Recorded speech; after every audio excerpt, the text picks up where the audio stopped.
Mesdames, Messieurs, bonsoir et bienvenue à cette émission à la une. C'est de l'hôtel Concorde Lafayette que partira notre émission de ce soir. Nous avons le privilège d'avoir comme invité ce soir le secrétaire général du Mouvement de Libération du Congo MLC, qui est en même temps président du groupe parlementaire de cette formation politique. Il s'agit de Monsieur François Mwamba.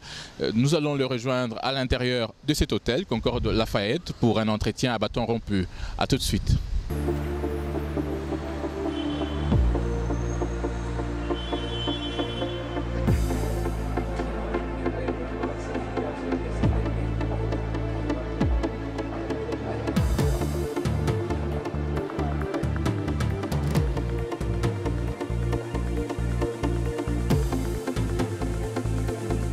Honorable député, bonsoir. Bonsoir. Et surtout, merci d'avoir répondu à notre invitation malgré votre emploi de temps chargé.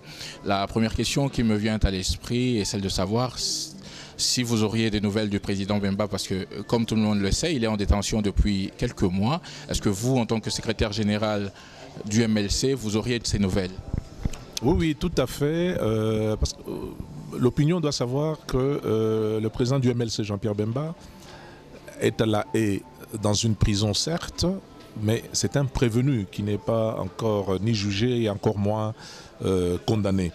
Donc dans sa situation actuelle, heureusement, il est accessible, on peut le visiter. Ces dernières semaines, il a eu ainsi l'occasion de s'entretenir à La Haye avec un certain nombre de hauts cadres du MLC. Eve Bazaïba est passée par là, sénatrice. Sessanga est passé par là, et Babala est passé par là, Adam Bombolé est passé par là. Moi-même, j'en viens. J'ai donc été reçu le 5 septembre, toute l'après-midi. J'ai eu le plaisir de passer toute l'après-midi avec le président. J'étais accompagné de mon collègue Jacques Lungwana, député du Bas-Congo. Il se porte bien. Et j'ai souri parce que c'est un homme qui est d'une très forte corpulence et nous avons tous été un petit peu soulagés de voir qu'il a perdu quelques kilos. Ça lui fait beaucoup de bien. Il fait beaucoup de sport, notamment le tennis. Le moral est haut. C'est vrai qu'il est confiant, comme nous tous, sur le dénouement. Pourquoi? Parce que sur le fond du dossier, une fois de plus, ce dossier est vide. Il s'agit d'une tentative du procureur Ocampo d'établir un lien entre des faits malheureux. Les faits sont avérés. Il y a eu des atteintes graves aux droits de l'homme en 2002-2003. Mais lorsque Jean-Pierre Bemba, qui n'avait ni planifié cela, ni ordonné à ses troupes d'aller dans une direction comme celle-là, lorsqu'il a su, comme le font tous les responsables, j'allais presque dire dans le monde entier, quel que soit le niveau ou les degrés, quand il y a des problèmes dans les prisons en Irak, comment se comporte M. Bush. Donc, commission d'enquête, identification des faits et des coupables, mise aux arrêts ceux qui étaient soupçonnés d'avoir fait cela. Ils ont été jugés, ceux qui ont été reconnus coupables ont été sanctionnés. Ça se passe comme ça partout. Et donc, si c'est cela, si c'est pour cela qu'on l'a arrêté, nous sommes tous, en ceux y compris donc lui-même, assez confiants. Le seul problème qui se pose, c'est quand est-ce qu'on va le juger. Nous apprenions que le procureur, 5 ans après les faits, c'est-à-dire 2002-2003, fait arrêter Jean-Pierre Bemba, mais n'est pas à mesure, devant les juges et devant les avocats de Jean-Pierre Bemba, il n'est pas en mesure de pouvoir confirmer les faits pour lesquels il a demandé l'arrestation de Jean-Pierre Bemba. Il a demandé un délai, le procureur. Ce délai lui a été accordé jusqu'au 4 novembre. Vous voyez un petit peu la séquence. 5 ans après, on arrête quelqu'un au mois de mai 2008. Et lorsqu'on l'arrête, on ne peut toujours pas dire d'une manière précise et documentée cette fois-ci pourquoi vous l'arrêtez. On demande 4 mois de préparation d'un dossier alors qu'on a demandé déjà de l'arrêter quelqu'un. Je ne veux pas entrer dans les histoires politiques, mais c'est un chef de famille, il a une femme, il a des enfants. Vous vous rendez compte, dans des pays, notamment en Hollande, notamment en Belgique, où on nous parle de droits de l'homme, c'est quel type de droits de l'homme?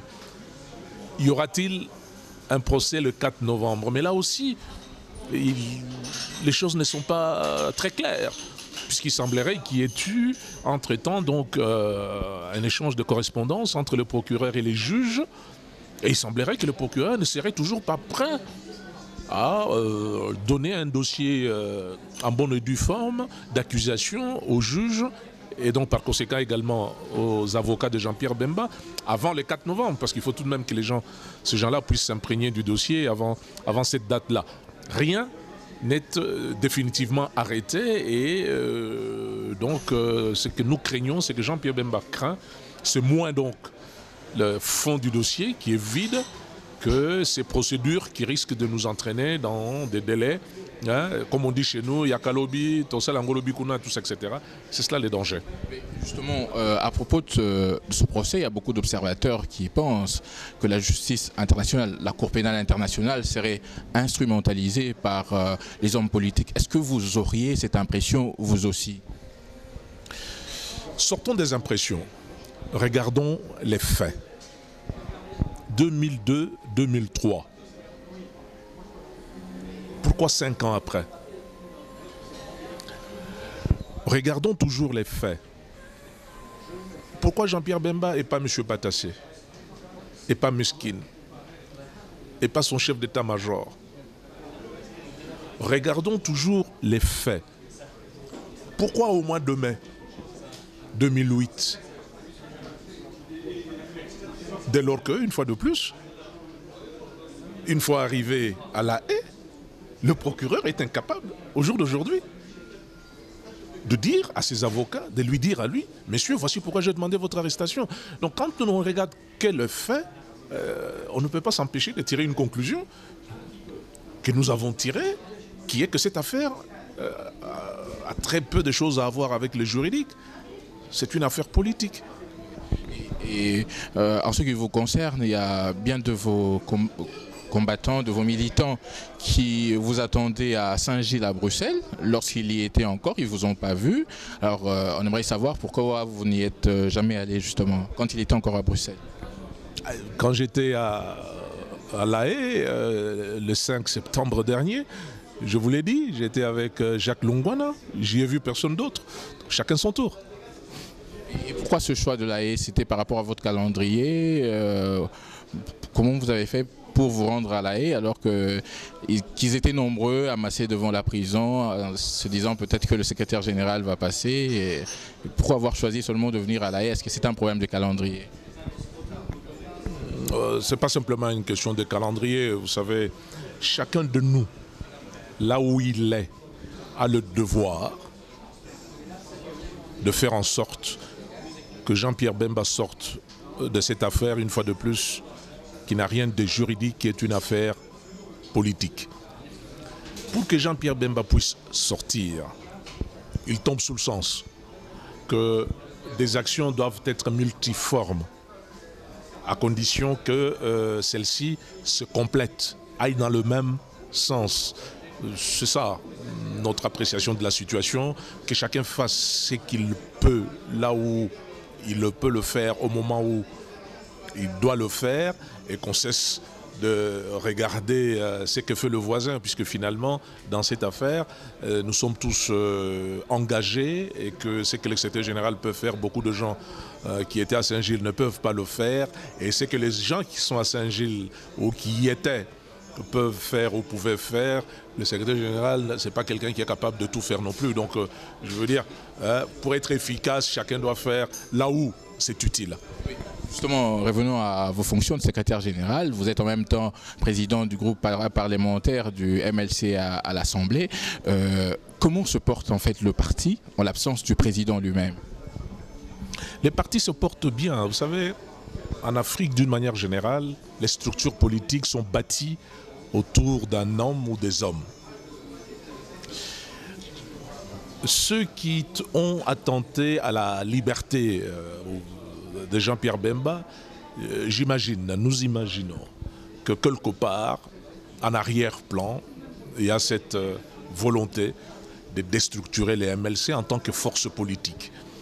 Et que sans doute l'analyse qui a été faite était de dire, dès lors que c'est bâti autour de Jean-Pierre Bemba, si on isole d'une manière ou d'une autre Jean-Pierre Bemba, la machine MLC va se désintégrer, ça deviendra sans doute des choses qu'il suffira de ramasser. Tout le monde au Congo, tout le monde en Afrique, tout le monde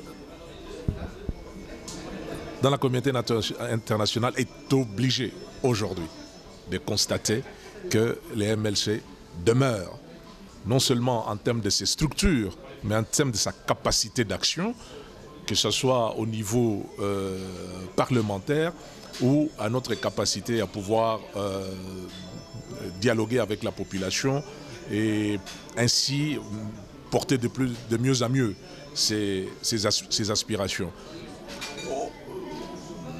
On critique beaucoup, c'est bien, je veux dire la critique négative, mais lorsqu'on regardera avec un peu de recul ce qui vient de se passer, je suis sûr, je suis convaincu que les analystes, les historiens seront bien obligés de constater que, contrairement à ce qu'on aurait pu penser, Jean-Pierre Bemba, mis dans la situation d'impossibilité de se mouvoir comme il est, sa structure politique, la structure politique dont il demeure président, et tout ça, etc., est restée une force debout. C'est cela le défi que nous devons continuer à relever. Mais alors, effectivement, il ne peut pas y manquer de problèmes.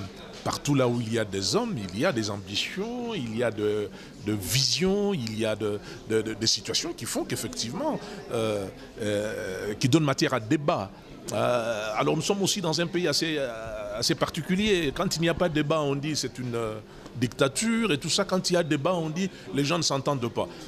Nous, au MLC, nous pensons que le débat est une nécessité. C'est consubstantiel à ce que nous sommes. Pourquoi? Parce que nous nous sommes mis ensemble, non pas entre un chef certes charismatique, mais qui incarnerait tout, avec des moutons un peu, des gens qui seraient là comme des moutons de panurge, en train de suivre. Si vous regardez, l'entourage de Jean-Pierre Bemba est un entourage de gens, parfois même d'une très grande expérience politique supérieure à la sienne.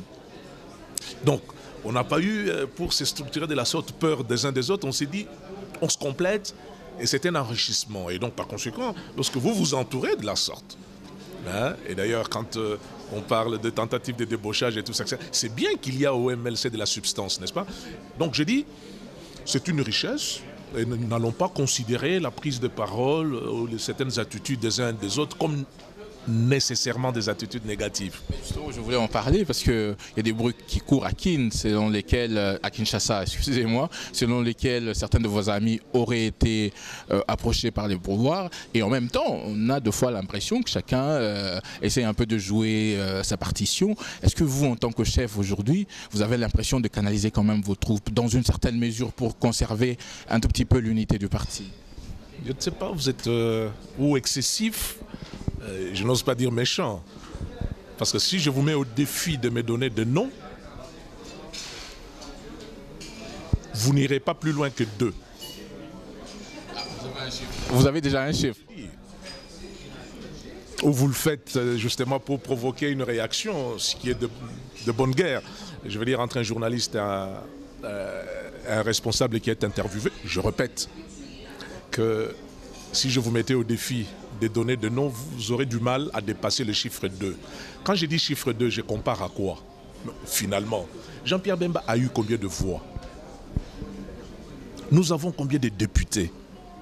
Ils viennent d'où en termes géographiques par rapport à la République? Que ce soit au niveau national, au sens sénateur, au sens députés nationaux, mais également au niveau de province. Les MLC, c'est quand même une très grosse machine. Alors évitons de donner cette impression qui se trouve même dans votre questionnement, n'est-ce pas? De mettre un petit peu de cohérence. Pourquoi? Parce qu'il y a deux personnes qui semblent ne pas être d'accord avec la manière dont le secrétaire général fait les choses. Alors, ça devient un problème national. Non, ramener les choses à leur juste mesure. Nous avons relevé jusqu'à présent un défi énorme, je le répète. Jean-Pierre Bemba est à l'extérieur de la République démocratique du Congo depuis le mois d'avril 2007. Nous sommes en 2008 en septembre. Le MLC n'essaie pas d'intégrer. Tout ce que j'entends relève de ce que j'appelle un débat, parfois d'idées, parfois qui procède de l'expression des ambitions des hommes, mais c'est tout à fait normal. Nous ne sommes pas à ce point-là affectés parce que ici ou là, il y a un des cadres qui souhaite ceci ou qui souhaite cela différemment de ce que les organes du parti qui continuent à se réunir, qui continuent à prendre des décisions, font. Du reste, nous allons maintenant vers la célébration de notre 10e anniversaire. Il est décidé qu'à partir du 30 septembre de ce mois-ci, donc jusqu'au 4 octobre, il y aura toute une série de manifestations. J'ai le plaisir d'informer d'ores et déjà l'opinion que durant cette période du 30 septembre au 4 octobre, il y aura une réunion des fondateurs du MLC. Pourquoi en ce moment-là? Mais parce que chaque chose vient en son temps. Et que le calendrier des journalistes ou d'une certaine presse n'est pas nécessairement le calendrier du parti.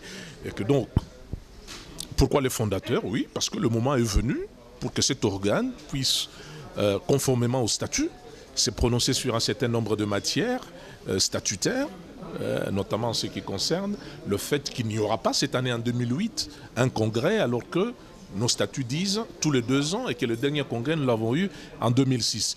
Il y a effectivement un organe qui est habilité à se prononcer, à prendre des décisions en lieu et place donc d'un congrès à proprement parler.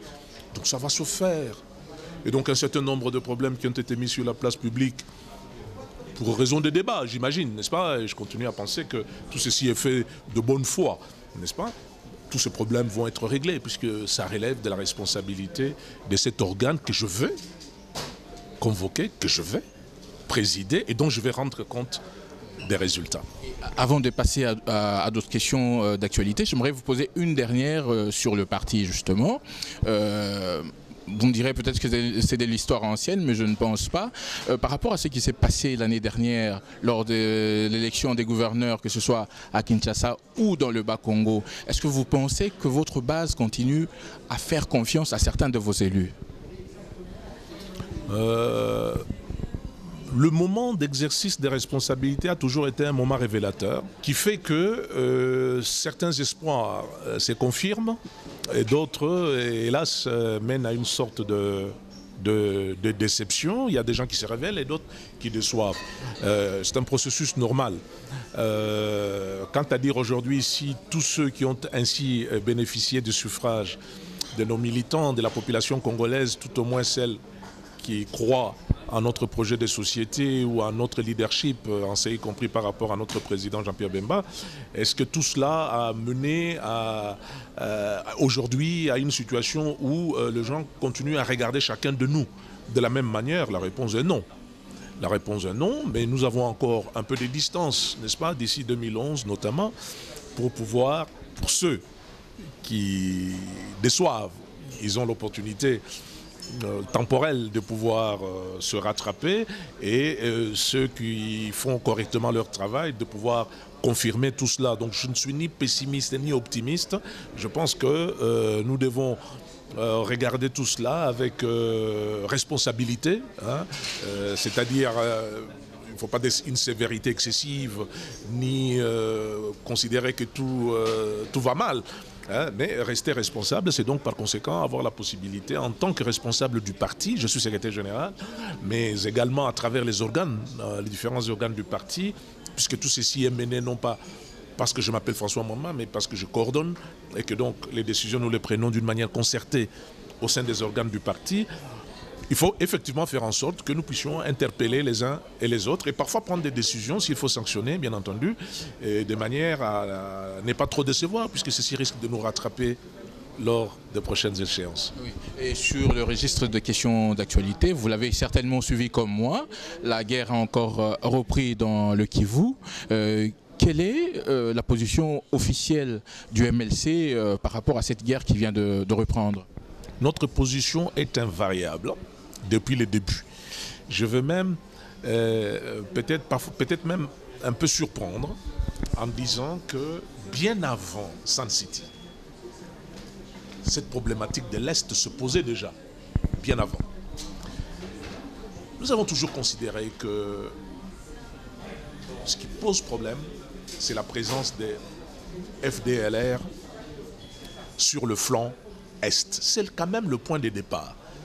Vous savez, lorsque, à la fin du régime de la Deuxième République, nous avons accepté en 93-94 que cette masse, plus d'1 million de Hutus, puissent venir comme réfugiés en République démocratique du Congo.